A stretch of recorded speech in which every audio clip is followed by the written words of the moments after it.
Yeah, I'm making sure that we're all set up on my end, but the webinar's just started. Okay. And then when I start sharing the slide deck, they're going to see the slide deck and the video, or how does that work? Or it switches to the slide deck? It switches to the slide deck. Okay. No, they should just see the slide deck and hear you. Okay. I was just curious.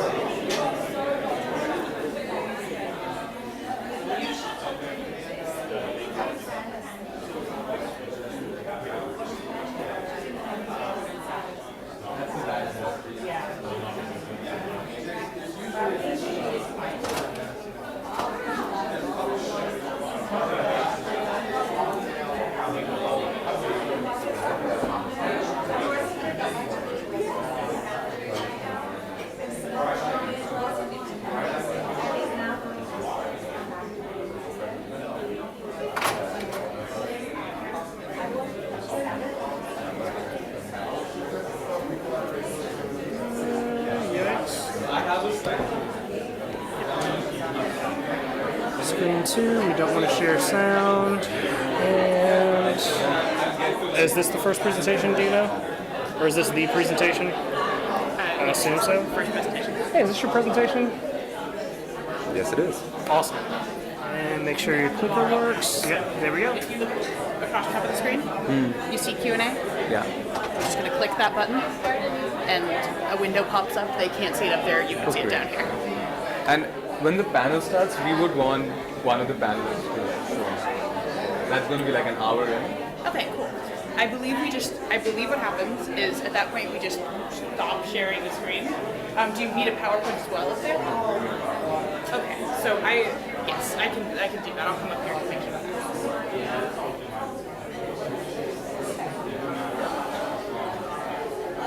Another minute? Another minute? I'm waiting for the bell. Oh, I think it's probably already chimed outside. I would guess. Maybe 2 minutes. 8:25. I think morning sessions people start floating into like 8:45, 8:50. Wait, and when I'm referring to the report, I should just say a consortium of Tetra Tech and FSG. That's appropriate, right? Okay. You should say Urban Wash. Urban Wash. And you can say Urban Wash with like Tetra Tech and FSG.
right, hello everyone. Can everyone hear me?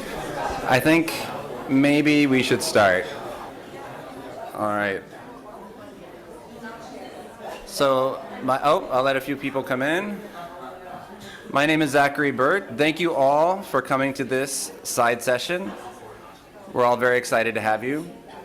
I have a PowerPoint slide here, but I promise it is only going to be 5 minutes, just to give you a little intro. This is a side session, not a verbal presentation session, and we're going to keep it that way. As you've noticed, you're all seated in circles, and you have little cards and board games in front of you. That's because we're going to play a game. So hopefully this will inspire a lot of good discussion, but even more importantly, I hope that we're all going to have fun. Oh, let's see. And there we go. All right, this is just the agenda for the first 5 minutes. After that, we're going to play our game for about 40 minutes, and then we're going to go into a panel discussion. But first, I want to talk about why USAID is stepping into this space of methane in sanitation. And then also talk very briefly, give a little plug, about a new report that's come out on the topic. So this is our first steps into this space. We're just learning, and we're hoping that we can start discussions, collaborations, and work all together across the sector going forward. So why is USAID coming into this? Well, we have a few public documents, which I'm sure nobody has read, but that's fine. I'm going to give you the 2-second version. We have put out a global water strategy, which as an add-on to that, we have an action research initiative. I'm sure a lot of you are already aware of that. We also have a agency-wide climate strategy, which has specific targets associated with it, including mitigation targets. And then we also have above the agency, we have the Global Methane Pledge and SPEC's Methane Accelerator Fund. And we're hoping to get some funding from that source in order to do a couple years of work at least.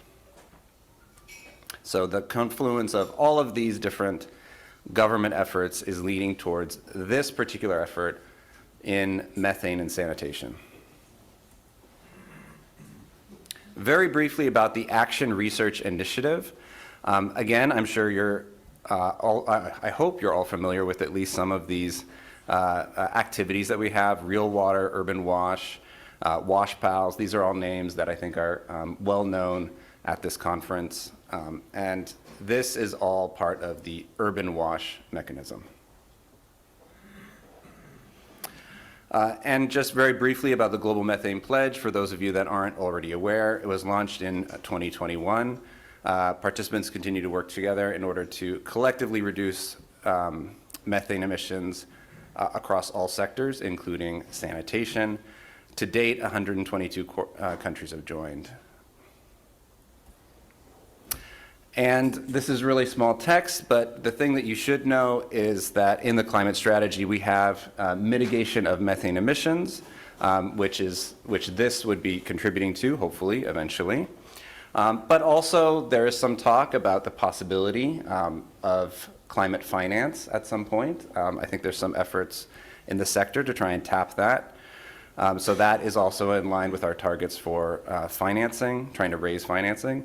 But also we have a target, a high-level target looking at transforming key sectors, and this would certainly fit under that as well. So why methane? Does anyone know the answer to this question? You can raise your hand, you can shout out.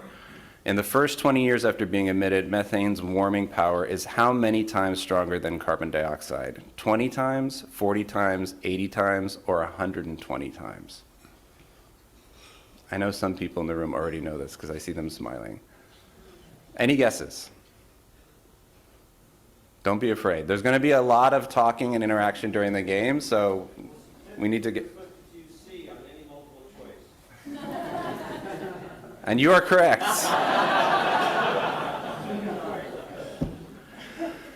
And it's estimated from the same source that at least 25% of today's global warming is from anthropogenic emissions of methane. So it's really important. And if we really want to do something about global warming, we can't ignore methane. That's the main takeaway from this slide. I know the text is really small, apologies for that. It's accounted for roughly 30% of global warming since the Industrial Revolution, and emissions of methane must be reduced by 45% by 2030 to keep our 1.5 degree goal.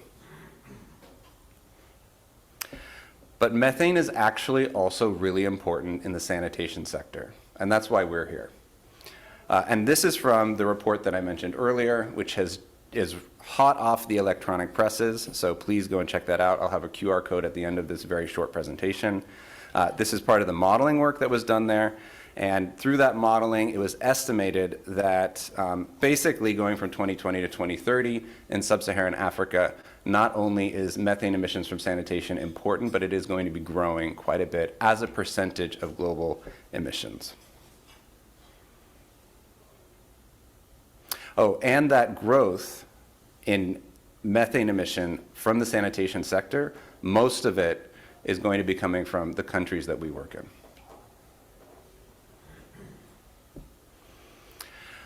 So as I said, we've just started stepping into this space, and so far what we understand is that we need to identify, prioritize, and address gaps in the applied research for methane abatement.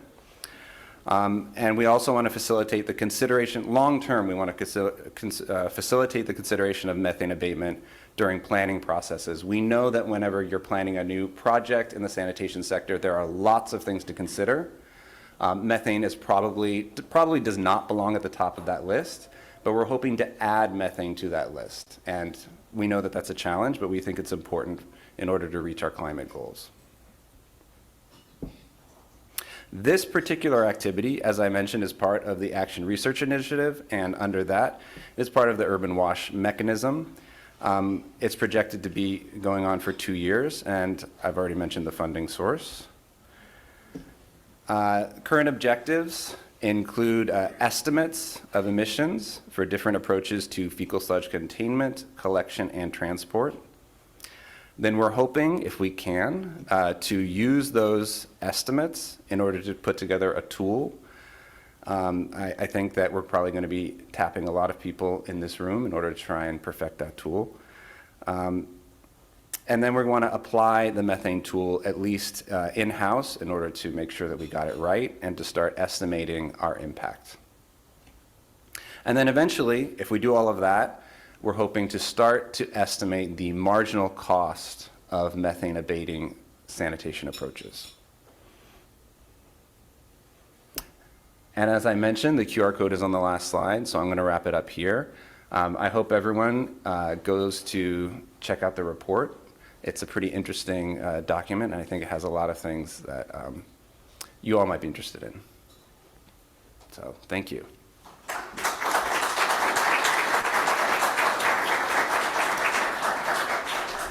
Great. I'll give it a minute in case people...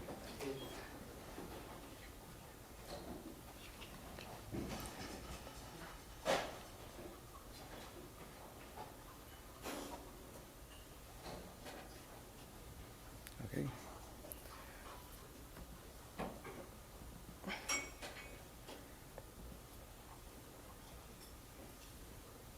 Great. So I'm Abhishek, I'm from FAG, and I'm also part of the Urban Wash Consortia. Like Zach mentioned, today's agenda is twofold. What the desk research showed was the technology and intervention choices you make for achieving sanitation goals can have an impact on methane emissions. So we're going to take that topic and dig into it a bit more through two activities. First is a breakout activity. We're going to play a small game where, as the group, you have to make choices for technologies and interventions to achieve certain sanitation targets, and then we'll have the modeling to help you show how that's changing emissions. And then we also have a panel discussion. We have a great set of panelists with deep and diverse experiences on the topic. So the last half an hour of today's event will be with the panel. I'll start with a quick overview of the activity, And then we'll break out into groups. We'll have a facilitator for each group, and we can get into more details during the breakout. So this is the activity.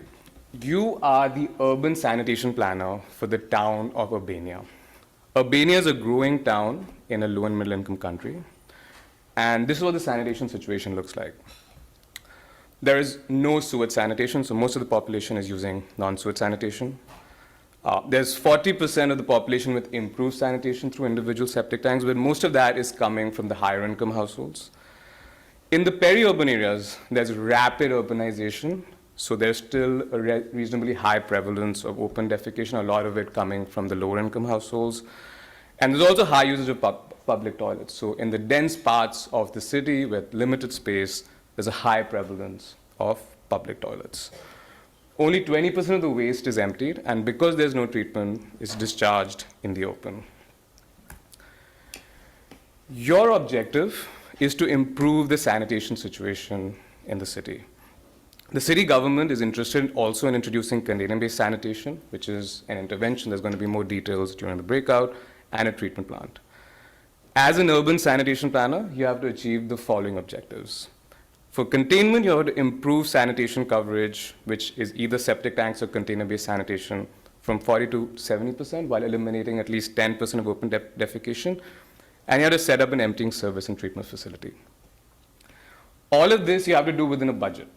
So there is a household budget, and there's a city budget, and every intervention choice you make costs either the household some coins, it costs the government some coins, or both. The choices you make will have an impact on methane emissions, which can either happen at the containment stage or the treatment stage. So the waste that is not emptied will have emissions from unemptied containment systems, and the waste that's emptied and taken to a treatment facility or a treatment site will have emissions from the treatment stage.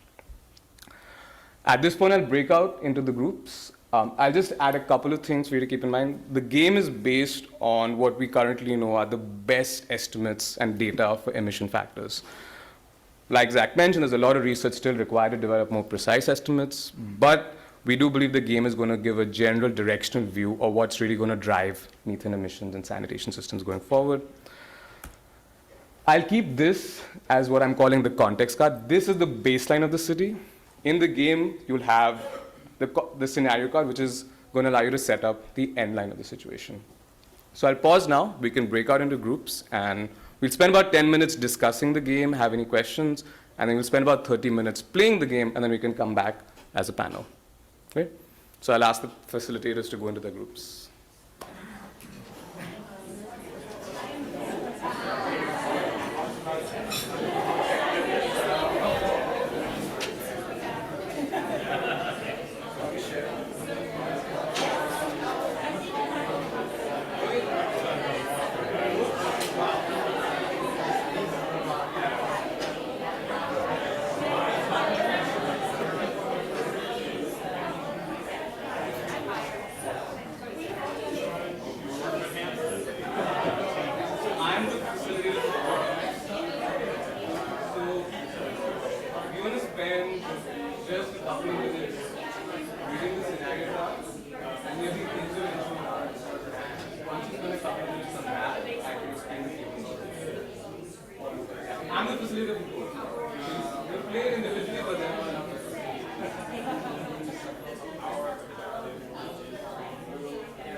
It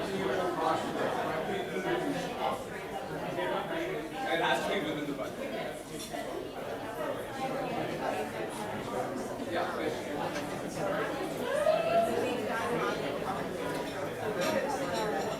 so just simply assume the population is not growing. You have like a 3-year horizon. You can place this maybe to reflect that. Every bean is 10% of the population.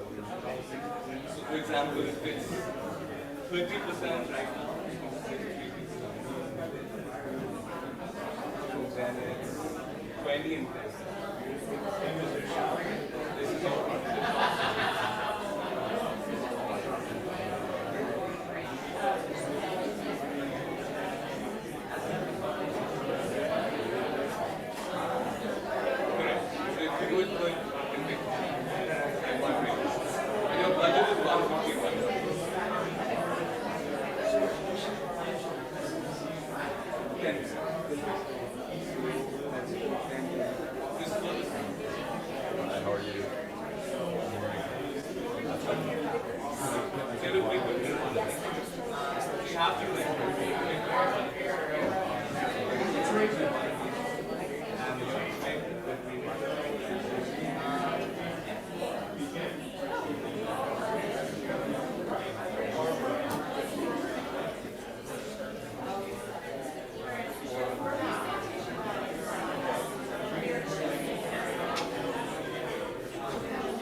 Well, marginal.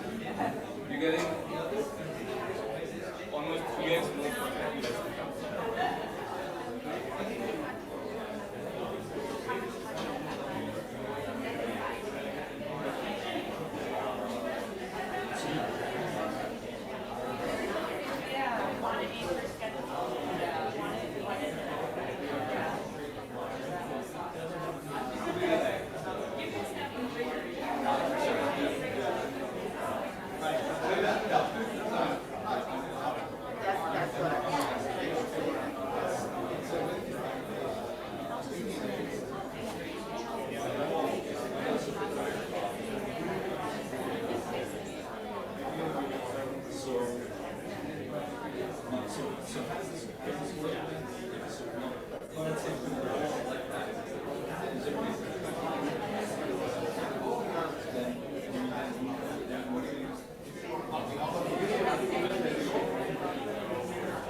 Better than 20%.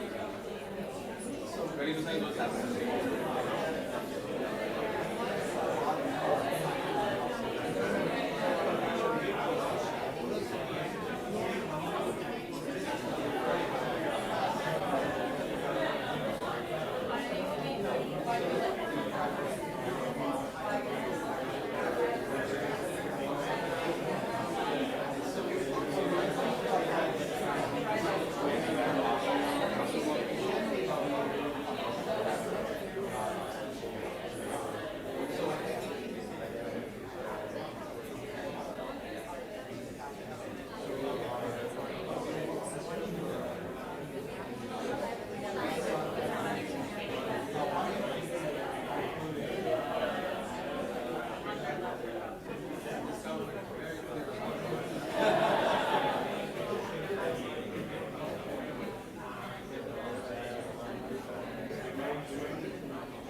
How much money is spent and what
You've achieved your target within the budget.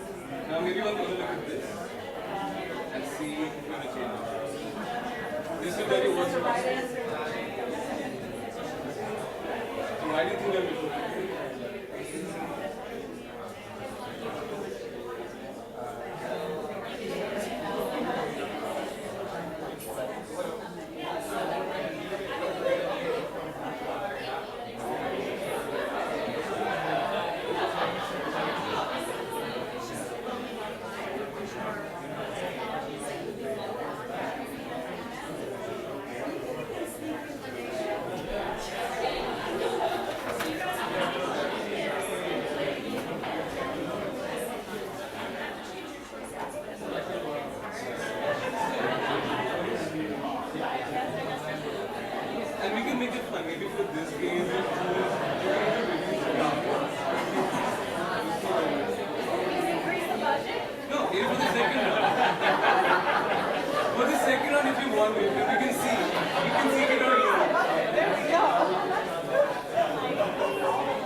that be available?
So you're at 7.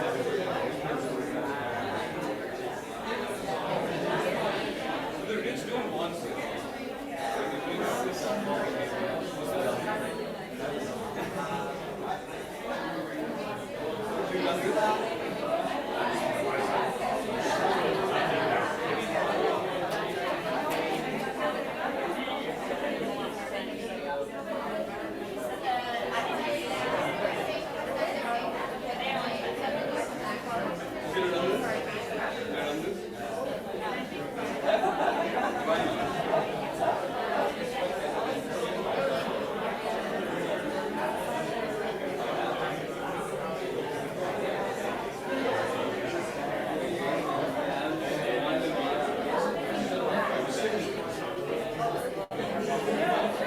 Not bad. Yeah, you're exceeding the government budget by like 90. And you haven't reduced it that much.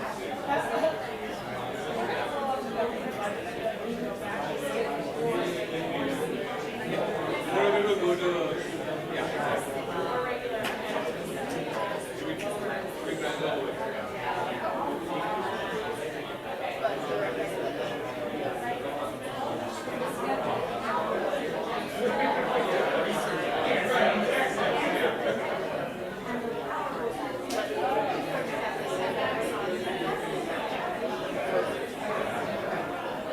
Yeah, I mean, the venue is out of the budget.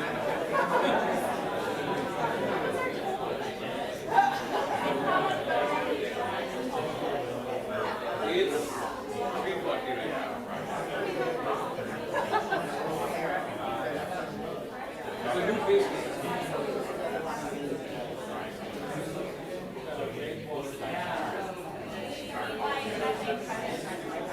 There's one answer.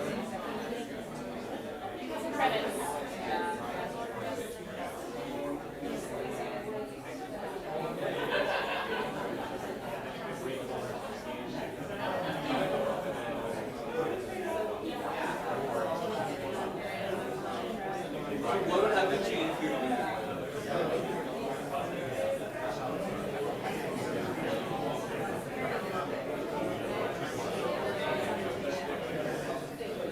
Yeah, so that's one answer, that the government budget goes from 150 to like 3. Is one answer. And the second is get a credit. Improve by giving a credit. Or I think maybe you need direct influence. You need a better system. Or a cheaper diagnosis.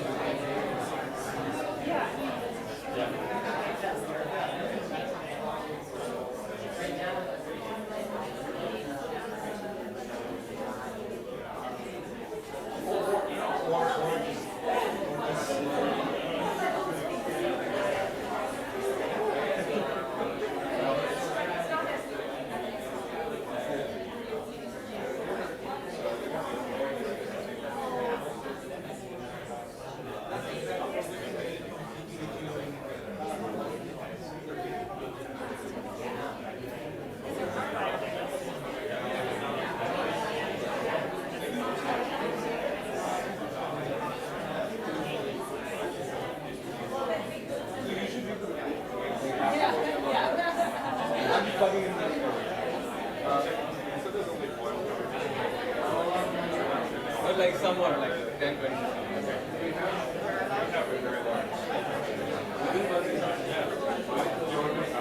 Yes. There's someone messing my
I'm helping you start. Okay, we'll find you before it's over.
Hi everyone.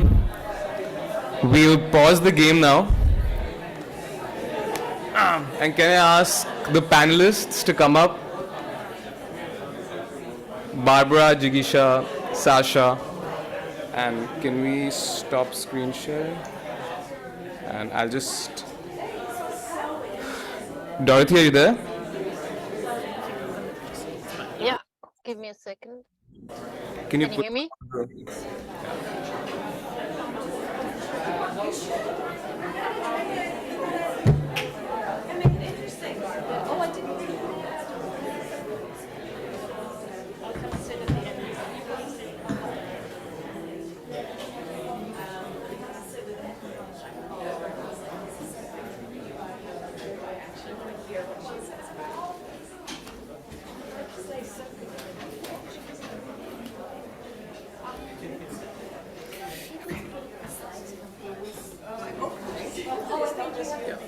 But I want Dorothy to be on screen. I'm working on it. I'm trying to get down to the pin button.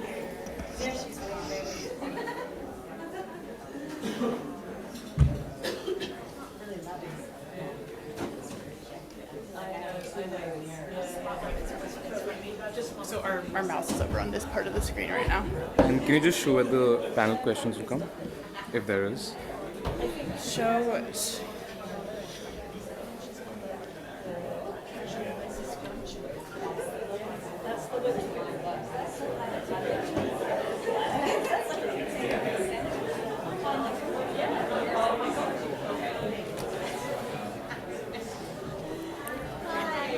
Is that all right? And then you wanted, where are the panel questions? They would be in the Zoom chat, right? Let me. So the way we're going to do that is we're going to go down here.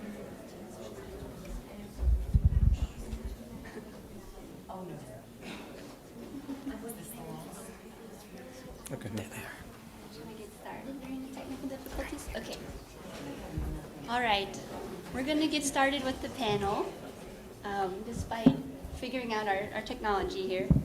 But just want to thank you all for humoring us by playing that game. We hope it was a bit of fun instead of just lectures at you. Heard a lot of great ideas that we haven't thought of through discussions.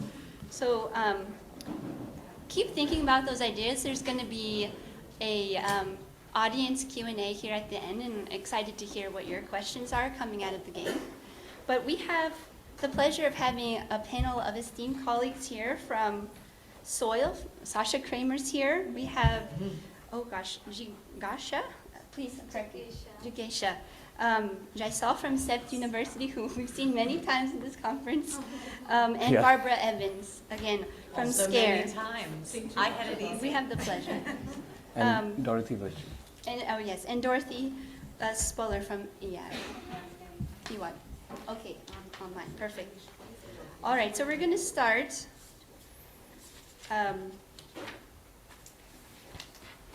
With a few questions. So both the game and the desk research both highlight the importance of technology choices to mitigate methane emissions. And so we want to get at the general question of what are some promising technologies out there that you've seen in the real world for containment and treatment? And what are some of the challenges to their adoption? And so I'll turn to first Soil, Sasha, to share your experience of container-based sanitation and why it's promising for climate and public health, and maybe what are some critical challenges to adoption, if there are. Okay. Do I need to use? Yes. Can you hear me on the microphone now? Sorry, folks. It's a heavy microphone. I sat in the middle so I would not have to go first. I thought this was the strategic place to sit, and then you surprised me. But I feel like this is the best conference game I've ever played. I really want to, let's say, congratulations. And honestly, on a Thursday the fourth day of a conference, first session, to have this many people here and actively engaged is really cool. And for me, it's like a dream come true because I'm here with Edwidge Pitti from the Haitian Sanitation Department. So I actually had to go over and say, I really need to listen to what she's saying here. And I think that in terms of promising technologies, I'm very biased, obviously. I run a container-based sanitation service in Haiti with composting waste treatment.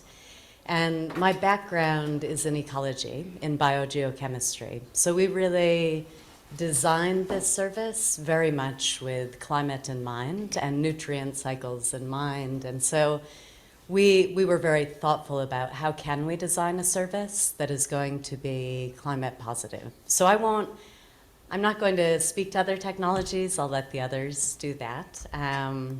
But in terms of some of the challenges, there are many. But I think that Edwidge and I have had a very interesting journey together over the last 12 years. From when we first came with container-based sanitation, and it's a bit of a wacky idea. No one was doing it. It's, by many it can be viewed as a bucket toilet or not the most aspirational sanitation. But because I was coming from a background of ecology and was wildly enthusiastic about it, I find it deeply aspirational, and so I had one in my house, and for years, Edwidge and I would go back and forth on this, and I would say, no, but it's the greatest, and look, I've got one, and everyone should want one, and she would say, there is no way that I am going to be able to politically sell the idea that a container-based toilet should be aspirational for people. There's no way any politician will ever stand up and say that until the politicians themselves want a container-based sanitation toilet in their home, until every socioeconomic class says, ooh, I really want one of those fancy Ecolac high toilets. We can't politically sell it as the most aspirational sanitation. And I do think on the card, Liz Jordan said to me, Sasha might not like that it says that higher income people don't want them, but I accept that. I accept that that is where we are right now. I don't accept that that's where we're going to stay. I do believe that we can continue to work towards aspirational CBS models, and I think we have a lot of marketing and technological improvements. I think our service is pretty good. I think our service is actually quite aspirational because it is a regular service. People can count on it, but we can have a nicer toilet, and we can do a better job of marketing to different social classes. So I do think one of the challenges to adoption is how do we get that critical mass of support from different stakeholders across government ministries, across social classes? How do we get business people excited about it in such a way that people are not, right now it's a push to market these. We go out into communities, we introduce the idea. We say, this is a toilet that can help improve your comfort, your safety, your dignity, your security. But it is a push. And I think to get to a point where we're not having to push so hard to market them, we have a little ways to go in terms of building that aspiration and coming up with different models. So we don't just have one thing to offer, but we can offer people choice in container-based sanitation. So I'll stop there because there's a lot to be said by different people. Thank you, Sasha.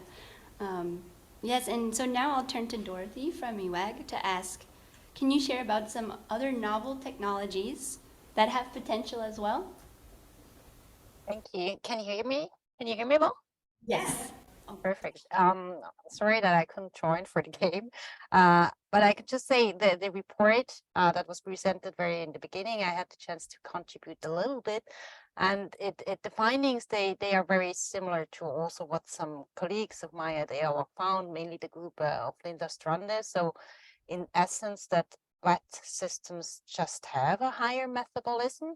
So for me as a scientist, that means as a conclusions, we need to invest in infrastructure that keeps the feces dry. And I think, but that's not always the case. So there are pits and septic tanks. Sometimes they are already there, or they're just unavoidable. And their promising technologies, my colleagues, again, the group of Linda is working on, are looking at different conditioners or also better mechanism. How can we get this sludge dry again after they've been in a pit to have it easier transported and treated. But one other very promising intervention that I've seen here arising at Eawag, and which is now implemented a lot, is vermicomposting. Vermicomposting can be implemented in combination with aerobic wetlands, and we've many of these now developed in mountainous regions in Switzerland, but also in housings in cities. And I think that's a technology that allows us not only to, in case we can't keep the feces dry, to use actually an aerobic process, because that's the other factor which is important, to treat the products aerobically. So yeah, what else? Other people, no, I mean, Eawag has been working a lot, and I think Me Too as well has been working over decades now at urine diversion. And I think urine diversion, Sasha, you're working on with this as well, and it's obvious, if you really want to keep feces totally dry, you need to do urine diversion, but there are also other aspects that are important for urine diversion, because actually it's source separation of waste, including human waste, is also at the basis of any circular economy approach. So one motivation of Eawag to do urine diversion is harvesting the nutrients in the urine, and there my colleagues had really managed to develop a technology which is based on nitrification distillation, which is now available on the Swiss market at scale to be implemented at a housing level, that you can recover nutrients and transfer it into fertilizer. And I mentioned this as an innovation because it's actually not only mitigating the emissions from the wet products, but also offsetting the emissions you would have from mineral fertilizer production. Additionally, they also have obviously effects or positive effects on other planetary boundary, like the nutrient cycle. So the projects I've brought here now from Switzerland, also the urine diversion projects at scale that are implemented in practice, they work with wet sanitation, but they can be very well implemented and combined with dry sanitation systems like the one in Haiti. And I think that would be a very promising approach. So the challenges we have in Switzerland, there are mainly two. First one is the existing infrastructure. Obviously, you don't just change something that has been invested in for decades in a second. And the other thing is the legal boundaries. We have our laws, and many actually around the world are based on dealing with waste on the principle of dilution is the solution, and that's the opposite, obviously, of source separation.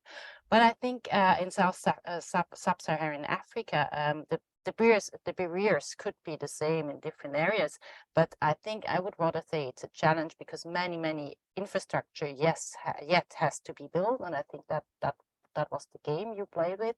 And because we have the knowledge now, also through this game and others, how these infrastructure have to be designed in terms of keeping products dry, or ensuring regular emptying, or looking at aerobic treatment, will allow to do this infrastructure investments, hopefully, in a better way. So Thank you, Dorothy. that's from my side. Thank you. So yeah, we could incorporate some of the technologies she's talking about to change the dynamics fundamentally of the game, and the emissions profile in each stage of the sanitation chain, I think. So now I'm going to turn back to Sasha just quickly, because I know you're tired. Oh, but got it. Does it show? Does it show? But that's why I'm wearing these. one of the key takeaways I've heard in many groups is that climate financing would have been very helpful to increase the amount of funding you have to spend on these things. So what are some challenges you're noticing with climate financing and sanitation that you've worked with the Container-Based Sanitation Alliance to work on? Yeah, I made a little note after my statement saying, "Oh yeah, I forgot to mention the cost challenge." I just sort of ignored that. I was in denial about it for a minute. The cost to the public sector and where's the money going to come from. But we did talk about that in all of our groups, that really what we need is more money so that we can actually have climate positive solutions. And I think one of the very things that we're very hopeful for in the sector is, can we mobilize climate finance as a way to deploy these more climate positive sanitation solutions? And can that money be available to the public sector, ideally, but also to implementers? And so we have an alliance called the Container-Based Sanitation Alliance, which I think we now have 10 members around the world, ranging from Africa, Asia, Latin America. And as an alliance, we are working on developing a methodology to access climate financing through the voluntary market. However, what we've found is that it's incredibly onerous. Just the process of developing a methodology is in and of itself very expensive. But that's a one-time cost that can potentially be borne by philanthropic donors, or that feels surmountable. I think the larger challenge is the ongoing costs of monitoring and evaluation, which are quite high. So you really have to be a very large-scale provider in order to become revenue positive if you're paying these annual monitoring costs. There's also challenges that I've learned new words like additionality. I don't know if anyone in this room has had to hear that word before, but I still don't even think I can fully wrap my mind around it. But essentially, what it means for the Container-Based Sanitation Alliance is that you can only get carbon financing for new toilets or new treatment plants, which means if you've already got thousands of toilets that are operating regularly and are generating or offsetting emissions, those don't count. And so it's only the new toilets after you get certified that count, and that's quite problematic, especially when emissions are an ongoing thing. So I think these are the challenges we're seeking to overcome. I don't think we have the answers yet. We're in the process of developing the methodology, but it does feel like, as we look at different carbon registries, one of the things we're thinking about is, how do we overcome this additionality challenge? Is there a registry that's going to allow us to count toilets that are already existing? So the voluntary market is complicated, and what we've done to bypass that in the meantime, and I think what's interesting for an academic conference like this, I know we have lots of different actors here, but many academics, is that we worked with academic partners to actually measure greenhouse gas emissions from waste stabilization ponds, compost treatment plant, and fields where waste was being openly dumped. And what we found was that composting waste treatment actually has a significantly reduced methane emissions because it's aerobic. And what the study showed was that for each household that's using container-based sanitation is offsetting close to 1 ton of carbon dioxide equivalent per household per year. And so by publishing that study in a peer-reviewed journal, we're now in a position to go to, we actually had a corporation approach us, so this was not our idea, but I loved their idea and now want to take it farther. But a corporation called Global Water Intelligence approached us and said, we've looked at the voluntary carbon market. We want to offset our conference emissions, but we know that 40% of the money we pay is going to go to consultants. And we don't want that. We want it to go to actually offsetting carbon. So we're looking in the literature and we're seeing where is there peer-reviewed science that can justify direct payments to implementers who are doing climate positive work. And so we now have that partnership. We're calling it for now the more than voluntary carbon market. We probably need a catchier name, but I think that it's an exciting opportunity to look at what can academia do to kind of bypass these very challenging voluntary markets. And that's a perfect segue to asking both Barbara and, oh, sorry, I forget your name, Geisha, what you have already been doing through SCARE at your university. So Barbara, can you share your experience on developing and implementing rigorous measurement protocols to date? Yeah, I'll try and be really brief. So we have an ongoing project. We've been monitoring emissions from on-site systems in Nepal, Senegal, Ethiopia, and Uganda. I don't know why I find it so hard to remember those 4 countries, work in them all the time. Over a kind of 3-year cycle, we'll have a big data set coming out in January, which we'll have information over seasonal variations, daily variations. The challenges are, right, so one of the things we have to do in the end is get to the point where we are not measuring direct emissions from systems in order to get certification. Because methane's a really tricky gas, and it's very hard to measure, and honestly, if you want to do it really well, it's also kind of more expensive than it sort of needs to be. It's not like, we don't have a magic probe that just tells us, oh, this much methane's coming.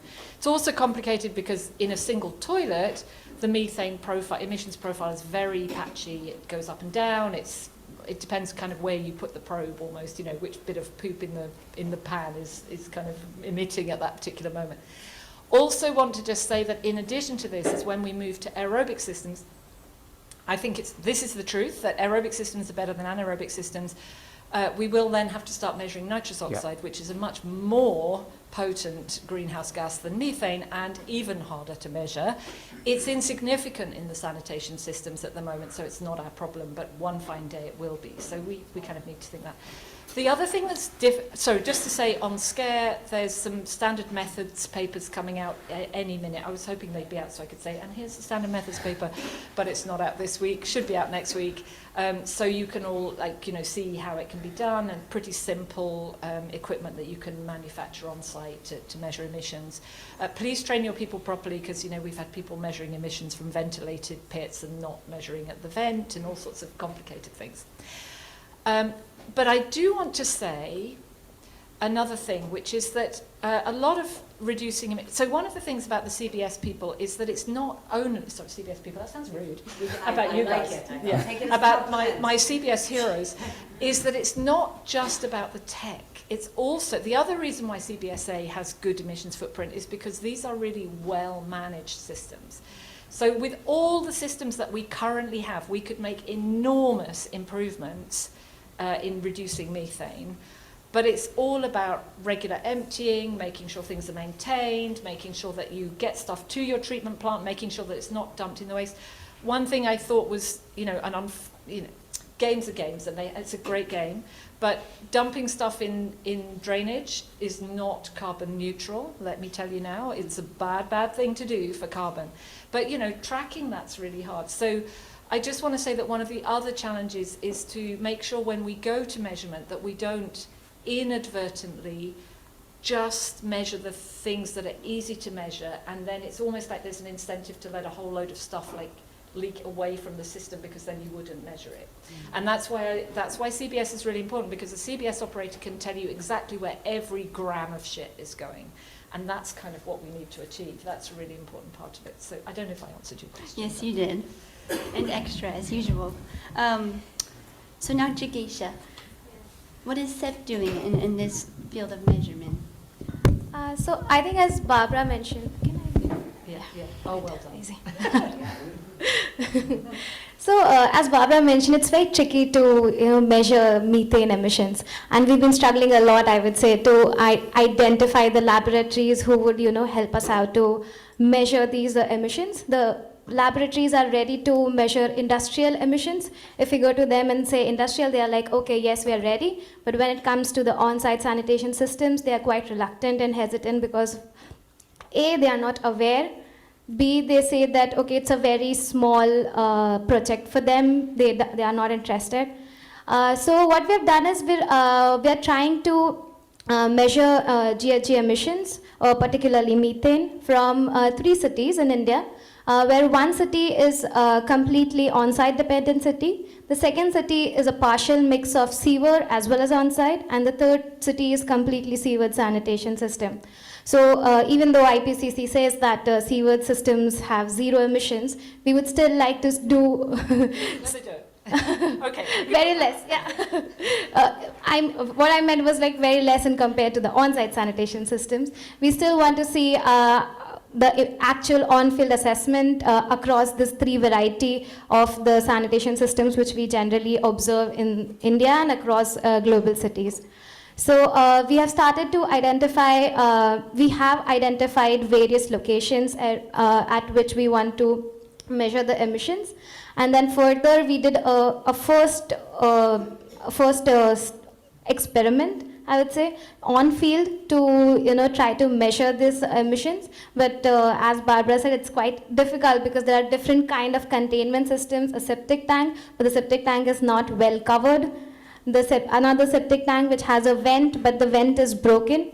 So we've been identifying and we've been trying to figure out the ways in which we can we can capture this the measures of methane. And parallelly, we are also doing this at the pumping stations of the sewer network, as well as the sewage treatment plants. So again, I would like to know more on how, I think Sasha mentioned that they have done some measurements of methane at treatment plants as well. So that would be interesting to know, because we are right now exploring the ways in which at a treatment plant huge level have to take it at a laboratory scale. It is still possible, but at in that open environment, have to take those measurements. We are working it out with the laboratories and trying to understand. So these are the various measures we have taken right now at the university level. Thank you, and thank you to all the panelists. So a challenging space, but there has been progress made already. So now, if we can open it up to the audience for maybe one question, if we think, or maybe I should wrap up. Please come up to the mic and give questions. Okay. I mean, we can do 2, 3. Do you think there's a few? Okay, let's go see. at 10. I really have to. Okay. Yeah, please. Please leave. Just one, I think. Kellogg Schwab, Johns Hopkins, one. Great session, really enjoyed the game. I would respectfully say that one of the things that was missing in it was, how do we ask the community what they want first before we go into this? It should be front and center of all this for all our programs in there, because it's very important. And the other part is climate. So when we know Hurricane Freddie, this devastating land, a septic system will flood. So we need to think beyond this, and kudos to what's going on with soil there. I love what you do and all that, but there's lessons to learn from that, by the way. So I would suggest to all of us that we really say, what do the individuals want in these communities before we then start thinking through this process there. But loved it. Okay, great comment. All right, so I think we will wrap up, and please feel free to come up and ask any of us questions throughout the conference, I'd say. But thank you to our panelists, and thank you to USAID Urban WASH's team for conducting a desk report research, which is now available. So there is a QR code showing up there. Maybe it'll pop up there again.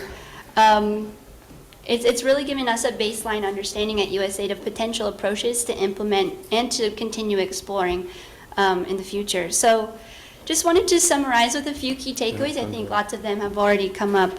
But methane emissions from sanitation in our lower and middle income countries are significant, and there's a need to better integrate methane abatement within our programming. In order to do that, though, we do need significant research.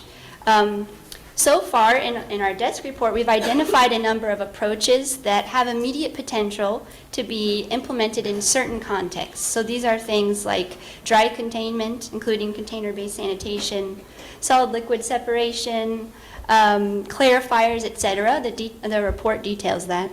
But there are approaches that need to be further explored, either ones that we know and we're confident that they abate methane, but we're not sure if they will work in lower and middle income countries, if they'll be sustainable and able to be operated long term, such as methane capture and reuse and centralized treatment, especially given the challenge of the capacity and financing for sustained operation and large capital costs. We also know there are approaches that are already in operation in low and middle income countries, but we don't know exactly yet the abatement potential. So we need more measurement around those approaches. And also, as we had Dorothy speak to, there's research and development needed to identify new innovative approaches that could change the whole situation.